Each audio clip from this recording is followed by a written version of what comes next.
សួស្តីបងប្អូនទាំងអស់គ្នាខ្ញុំបាទតូគីថ្ងៃនេះដែរខ្ញុំនឹងសម្ដែងរឿងមួយដែលមានចំណងជើងថាកាស៊ីយ៉ាគូតានៅពេលដែលវត្ថុអ្វីមួយទទួលបានក្តីស្រឡាញ់យ៉ាងជ្រាលជ្រៅតើនឹងមានវិញ្ញាណស្ថិតនៅក្នុងនោះដែរឬទេចំណែកកាកសំណល់ឬសម្រាមដែលគេបោះបង់ចោលនោះវិញតើនឹងមានវិញ្ញាណស្ថិតនៅក្នុងនោះពិតប្រាកដដែរឬទេតុក្កតាកូនឆ្កែរបស់ក្មេងស្រីម្នាក់ត្រូវបានខូចម្ដាយរបស់នាងបានលួងលោមឲ្យនាងបោះវាចោលហើយទិញវាថ្មីមកជំនួសវិញយើងក៏បានឃើញថាតុក្កតាដែលគួរអំបញ្ញមិញពពួកអ្នកមានទាំងអស់បានយកបោះចូលទៅក្នុងរណ្ដៅសម្រាមមួយសម្រាមដែលបានបោះចោលទាំងអស់នោះបានបញ្ជូនចូលទៅក្នុងពិភពសម្រាមកន្លែងតែមួយដូចគ្នាតើឯងកំពុងធ្វើអ្វីហ្នឹងបុរសម្នាក់ចូលទៅខាងក្នុងឃ្លាំងដាក់សម្រាមក៏ត្រូវបានអ្នកយាមនៅទីនោះប្រទះឃើញអ្នកយាមដែលខ្លាចថាបុរសម្នាក់នោះយកសម្រាមចោលតាមសាធារណៈក៏បាននាំគ្នាមួយក្រុមដេញចាប់បុរសនោះសម្រាមមួយចំនួនបានហោះមករកពួកគេបុរសម្នាក់នោះចាប់ផ្ដើមរត់ចេញពីទីនោះយ៉ាងលឿនគ្រាប់កំភ្លើងជាច្រើនបានបាញ់សម្ដៅទៅរកបុរសម្នាក់នោះតែដោយសារតែល្បឿនរបស់គេលឿនពេកដោយគ្រាប់កំភ្លើងបានបាញ់សម្ដៅទៅរកបុរសម្នាក់នោះធ្វើឲ្យគេត្រូវគ្រាប់កំភ្លើងមួយគ្រាប់តែក៏អាចរត់រួចចេញពីទីនោះបានដែរខ្ញុំមិនបានបំផ្លាញសម្រាមទាំងអស់នោះទេតាមការពិតទៅយើងបានដឹងថាទីក្រុងមួយនេះបែងចែកជាពីរវណ្ណៈមួយជាតំបន់របស់អ្នកមានដែលជាកន្លែងនៃការរស់នៅស្អាត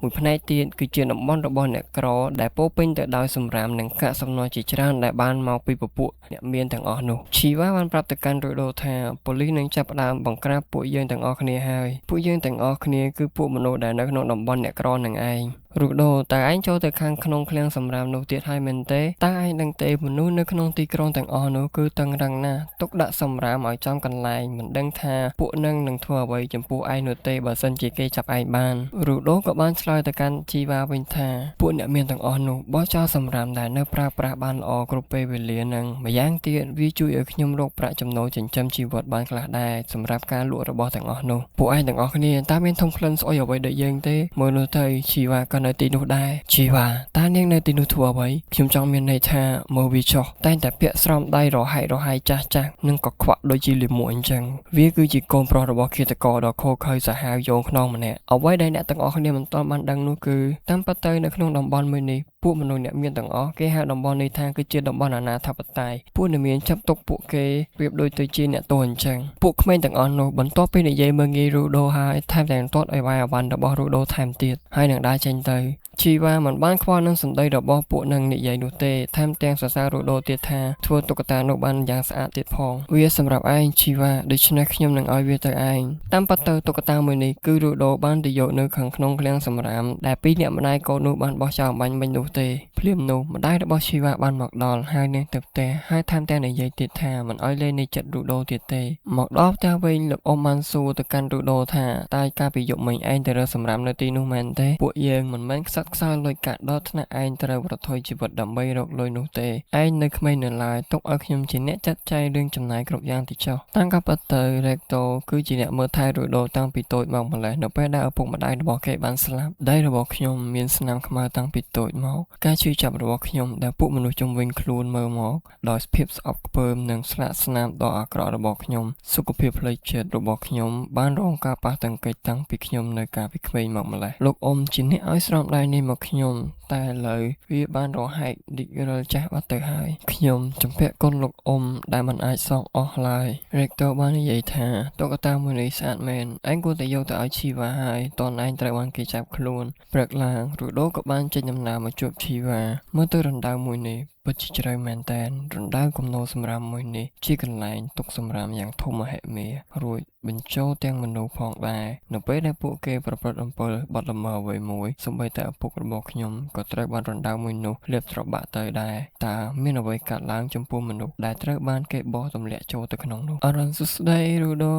តាមពិតទៅមុននេះបន្តិចលោកអ៊ំរបស់រូដូបានឲ្យគេយកតុក្កតានេះមកឲ្យជីវ៉ាពួកគេទាំងពីរនិយាយគ្នាអំពីរណ្ដៅមួយនោះថាបើមានជនណាម្នាក់ប្រព្រឹត្តអំពើបទល្មើសខុសនឹងត្រូវបានគេទម្លាក់ចូលខាងក្រោមនិងមិនខានជីវ៉ានាងបាននិយាយថាខ្ញុំមិនចង់ឃើញគេបោះឯងទម្លាក់ចូលទៅក្នុងទីនោះទេរូដូប្រសិនបើឯងបង្កបញ្ហាច្រើនពួកគេប្រហែលជាអាចនឹងបោះឯងចូលទៅក្នុងរណ្ដៅនោះគាត់នឹងបារម្ភពីឯងខ្លាំងណាស់គាត់ស្រឡាញ់ឯងណាស់ណារូដូហ៎គាត់ស្រឡាញ់ខ្ញុំ អត់ទេខ្ញុំចង់បានន័យថា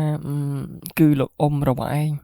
ខ្ញុំឲ្យវាទៅនាងជីវ៉ាបានទទួលយកតុក្កតានោះយ៉ាងសប្បាយចិត្តបើមើលទៅរូដូវិញរត់ទៅយ៉ាងលឿនដូចសប្បាយចិត្តខ្លាំងណាស់អញ្ចឹងរូដូបំរុងនឹងយករឿងនេះទៅប្រាប់លោកអ៊ំរបស់ខ្លួនដោយរត់អត់មើលក៏បានបុកជាមួយនឹងអ្នកយាមមួយក្រុមនៅពេលដែលរូដូបើកទ្វារមកក៏បានឃើញបរិសុទ្ធពាក់ស្រោមមុខម្នាក់កំពុងតែចាក់សម្លាប់លោកអ៊ំរបស់ខ្លួននៅមួយកន្លែងបំរុងនឹងរត់ទៅជួយលោកអ៊ំតែក៏ត្រូវបានឃាតករដាក់មួយដៃខ្ទាតទៅចិញ្ចែងឈាមច្រមុះដែលមិនអាចធ្វើអ្វីបានឃាតករបានយកសៀវភៅមួយក្បាលទៅជាមួយហើយក៏បានចាក់ចេញពីទីនោះទៅលោកអ៊ំរបស់រូដូបាននិយាយឆាប់រត់ចេញទៅមុននឹងគាត់ស្លាប់គាត់បាននិយាយថាពិភពលោកនេះគឺជាតំបន់សម្រាមដ៏ស្អុយរលួយបំផុតហើយឯងត្រូវតែផ្លាស់ប្ដូរវារូដូចំណែកឯអ្នកយាមដែលរូដូបានរត់បុកកំបាញ់មិញនោះក៏បានមកដល់កន្លែងហេតុការណ៍មួយនេះបាញ់កំភ្លើងឆក់ទៅកាន់រូដូចាប់គេនៅមួយកន្លែងខ្ញុំមិនមែនជាអ្នកធ្វើទេលោកអ៊ំរបស់ខ្ញុំនៅមានជីវិតនោះទេពួកអ្នកយាមទាំងអស់នោះមិនបានខ្វល់ពីសម្ដីរបស់រូដូទេហើយបានចោទទៅកាន់រូដូថាជាឃាតករថែមទៀតចំណែកពួកអ្នកភូមិទាំងអស់នោះដែលមិនបានដឹងរឿងច្បាស់ក៏បានចោទរូដូថាជាអ្នកសម្លាប់លោកអ៊ំរបស់ខ្លួនដែលត្រូវជាឪពុកចិញ្ចឹម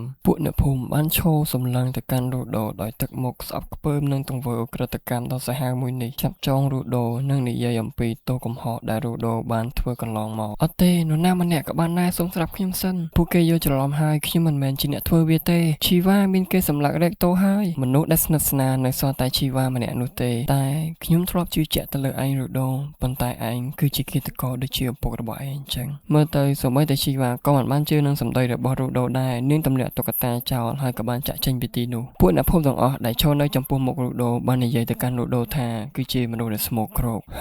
ពួកឯងទេទើបជាអ្នកដែលស្មោកគ្រោកនោះពួកឯងទាំងអស់គ្នាគ្រាន់តែជាកំតិចលិមួកដែលគ្មានខួរកាត់ដែលខ្លួនឯងប៉ុណ្ណោះពួកឯងមានភ្នែកមានត្រចៀកប៉ុន្តែមិនចេះមើលមិនចេះស្ដាប់ពួកឯងគ្រាន់តែជាដុំសាច់ដែលគ្មានប្រយោជន៍ខ្ញុំនឹងត្រឡប់មកសងសឹកពួកឯងគ្រប់គ្នាវិញគឺជាវានៅពេលនោះដែររូដូក៏បានមកឃើញឃាតករដែលបានសម្លាប់លោកអ៊ំរបស់ខ្លួននៅចំពោះមុខរូដូបានធ្លាក់ចុះទៅខាងក្រោមយ៉ាងលឿនយើងនឹងបញ្ជូនពួកឯងទៅឋាននរកពួកអមនុស្សជាតិដែលមិនចេះគិតទាំងអស់រូដូក៏បានធ្លាក់ចុះទៅខាងក្រោមតែមិនបានស្លាប់នោះទេតែហេតុអ្វីបានជាវាស្អុយខ្លាំងយ៉ាងនេះអ្វីដែលយើងនឹកស្មានមិនដល់ពិភពដែលនៅខាងក្រោមនេះពិតជាមានក្លិនស្អុយខ្លាំងពិតមែនសូម្បីតែរូដូដែលធ្លាប់រស់នៅកន្លែងដែរស្អុយពីមុនមកក៏មិនអាចទ្រាំនឹងក្លិនស្អុយនៅកន្លែងនេះបានដែរមានកាកសំណល់ច្រើនបែបនេះក៏អាចនឹងបង្កឲ្យមានឧស្ម័នពុលថែមទៀតផងតែនេះវាជាកន្លែងអ្វីណាសម្រាមមនុស្សលោកនិងអ្វីគ្រប់យ៉ាងរាល់ប្រភេទនៃភាពស្មោកគ្រោកទាំងអស់ទីបំផុតនឹងត្រូវបញ្ចប់នៅទីនេះតាមពិតទៅវាគឺជាសត្វបិសាចនៃភាពស្មោកគ្រោកចឹងរឿងរបស់យើងពាក់មួយក៏បានមកដល់ទីបញ្ចប់ហើយតើរូដូនឹងជួបរឿងអ្វីកើតឡើងនៅពេលដែលគាត់ធ្លាក់ចូលនៅក្នុងពិភពសម្រាមតោះឥឡូវយើងចាំមើលនៅវគ្គក្រោយបន្តទៀតពីខ្ញុំបាទតូគី